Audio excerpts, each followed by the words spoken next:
Je reprends, pardon. Donc, oui, donc au huitième chapitre, au huitième paragraphe du cinquième chapitre, du quatrième chapitre sur donc la Havat Israël évoquée par le Rav Kook dans Oroth Israël. Alors, je reprends. Ah oui, on peut le finir aujourd'hui. Havat Israël, Tréchin, Leid Parnes. Eina doma, Le'ava ativit, Shebechol Uma, Shenimtset be Yechidea. Première phrase qui est fondamentale. L'amour d'Israël, que signifie nécessite de subvenir à ses besoins, si je traduis littéralement. Mais en réalité, de quoi s'agit-il? Quand tout, quand tout le monde va bien, j'avais souvent évoqué cette problématique-là. Quand tout le monde est d'accord avec moi, c'est très facile de parler d'amour d'Israël. D'accord? Tout le monde est habillé comme moi, tout le monde pense comme moi, tout le monde, etc., etc. Tout le monde vote comme moi. Donc, l'amour d'Israël, à ce moment-là, on va dire, c'est relativement une mince affaire et une aubaine. Il y a un ensemble de termes qui est extraordinaire, qui est abject. C'est ce qu'on appelle, chez certaines communautés, Anash, que j'avais déjà rappelé, Anshe Shlomenu. Les gens de notre camp. Les gens de notre camp, comme dit alors Raviner, c'est tout le peuple juif. Ce n'est pas les gens de notre camp. Si vous n'entretenez pas, si vous n'entretenez pas cet amour d'Israël, c'est-à-dire en le renforçant par le biais de l'étude, par le biais des actes, par le biais de la compréhension, ça devient, ce que j'avais déjà évoqué, un amour sentimental. Et automatiquement, c'est un amour malsain. Pourquoi malsain? Parce qu'il est instable. Le Rav nous dit, justement, ça ne ressemble en rien à un amour naturel qu'on peut retrouver dans chaque nation qui se trouve chez ces individus. C'est-à-dire que j'aime, encore une fois, mes compatriotes, pas mes chers compatriotes. Mes chers compatriotes. Ils nous aiment. Et non, c'est pas ça. Mes chers compatriotes au sens hébraïque du terme, c'est devenir en tant que prémisse ashkénaze à la mimouna de bons juifs séfarades. D'accord? Ça vous va comme référence, comme illustration à mon propos? Pas complet.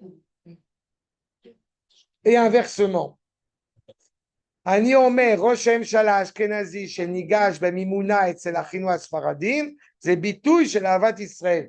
Encore une fois, vous avez compris que je plaisante. Et à chaque fois, je dis des choses parfois que ça paraît. Je plaisante pas totalement. Dans le sens, je suis pas en train de dire que la. Mais je trouve qu'il y a cette idée de rapprocher.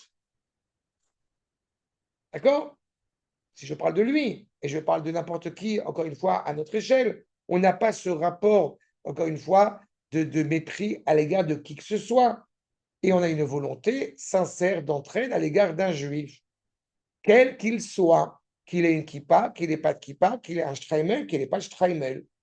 Alors que dans les nations, cet amour qui est invoqué, c'est un amour malheureusement intéressé. C'est un amour d'intérêt, d'utilité publique.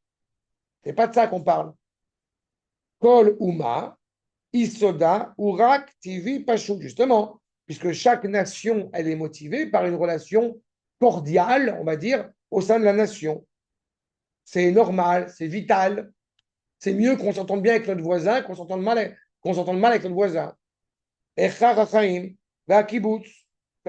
On vit dans une société, on vit ici dans le Far West, on vit ensemble, on a tout intérêt à ce que ça se passe plutôt correctement.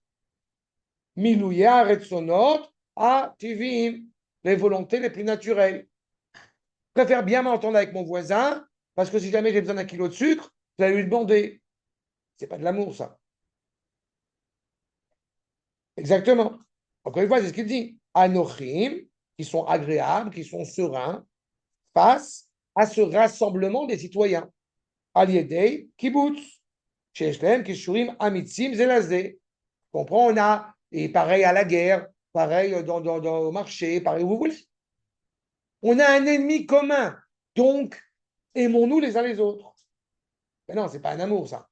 On appelle en hébreu Nechamat Tipshin, la consolation des idiots. On va s'aimer parce qu'on a un ennemi commun. Mais non, l'amour qui est défendu, qui est proposé par le peuple juif, est un amour, encore une fois, qui est, encore une fois, authentique, sans avoir besoin d'être justifiable. והרצון הזה אינו צריך להיות מתעורר על ידי סיבות לימודיות וחינוכיות. Cette raison-là, encore une fois, justement, n'a pas besoin d'être étudiée, n'a pas besoin d'être formée par une recherche pédagogique, par un travail pédagogique. Mais ce n'est pas de ça qu'on parle.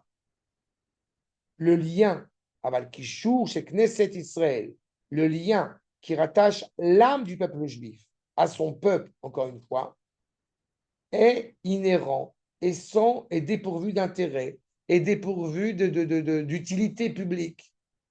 Il est motivé d'abord et avant tout par la cohérence qui nous unit, par le lien indéfectible qui nous unit. Kishur chez Knesset Israël, Banoui ou Beyoter, Al Meavim, Ruchani Meshutafim. Nous sommes un même être spirituel ensemble. Ve'avta, je rappelle, les racha kamocha, je porte en moi l'essence de toi-même. Tu portes en toi l'essence de moi-même. Je ne sais pas comment le dire plus clairement que ça, mais c'est ça l'idée. J'ai toujours prôné l'idée que à l'armée, cela a été hautement ressenti, noblement ressenti. Tu sois de gauche, de droite, tu es un Éthiopien, tu es un Ashkénaz, tu es un Séfarade, je m'en fous. On est ensemble. Pourquoi? Parce qu'on est ensemble. On a besoin de se remémorer cette idée que même si on s'énerve avec Pierre, Paul, Jacques, pardon, Yaakov, Réhouven et Shimon, eh ben on est content que ce soit Yaakov, Réhouven et Shimon. Et que ce n'est pas Pierre, Mahmoud et Christian. Encore que Yaakov, parfois, bon, il y a aussi Pierre et Christian. Et Mahmoud. עכשיו, שבעצמם, nous dit le Rav, שבעצמם הם צריכים אימוץ וחיזוק רוחני מרובה מאוד, גם בליבו של כל יחיד. Le fait qu'il y ait un rapport évidemment clairement défini au niveau de la nation tout entière qui nous rattache à Kadosh Baruch Hu, c'est un fait. Mais ce qu'il importe, qui implique, c'est justement la nécessité de renforcer au niveau spirituel, dans le cœur de chacun des individus, ce qui existe déjà au niveau de la nation.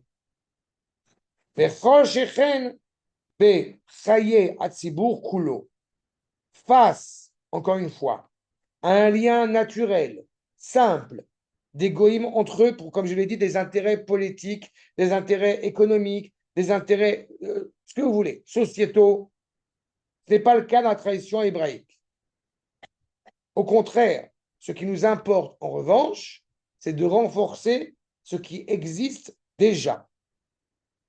Et ça va passer aussi par l'éducation.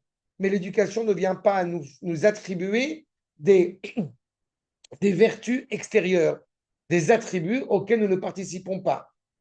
Un des plus grands drames, malheureusement, auxquels nous traversons ces dernières années, c'est la problématique de toutes ces populations étrangères qui n'ont rien à voir de près ou de loin avec le peuple juif.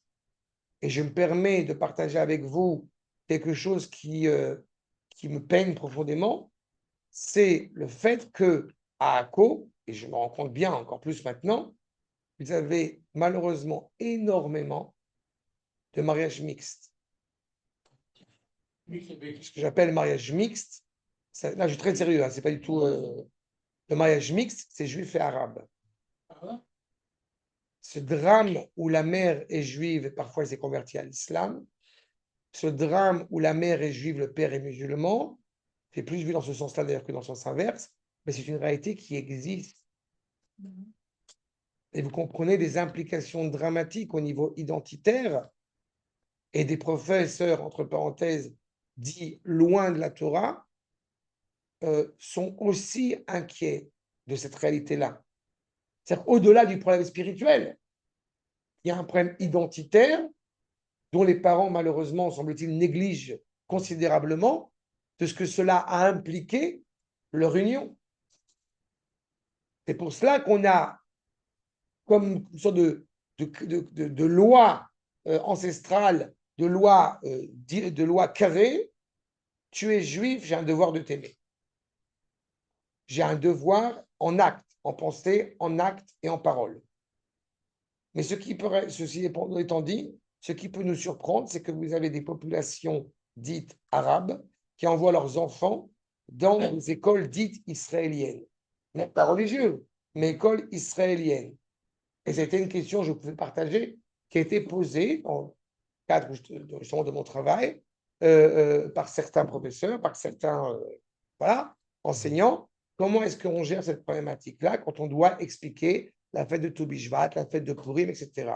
Eh bien, j'étais ravi d'entendre que mes directeurs eh bien, nous ont clairement aiguillés à ne pas oublier que on dit les choses simplement, on va chercher la petite bête, mais on est dans une école dite juive israélienne, pas religieuse au sens qu'on l'entend, mais mamlartim, une école d'État.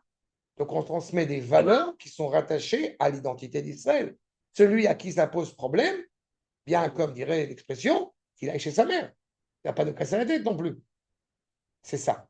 On est tellement engagé dans ce lien indéfectible de l'un vis-à-vis de l'autre à titre individuel, qui se renforce au niveau de la nation, qui existe déjà par essence au niveau de la nation et qui resplendit sur l'individu.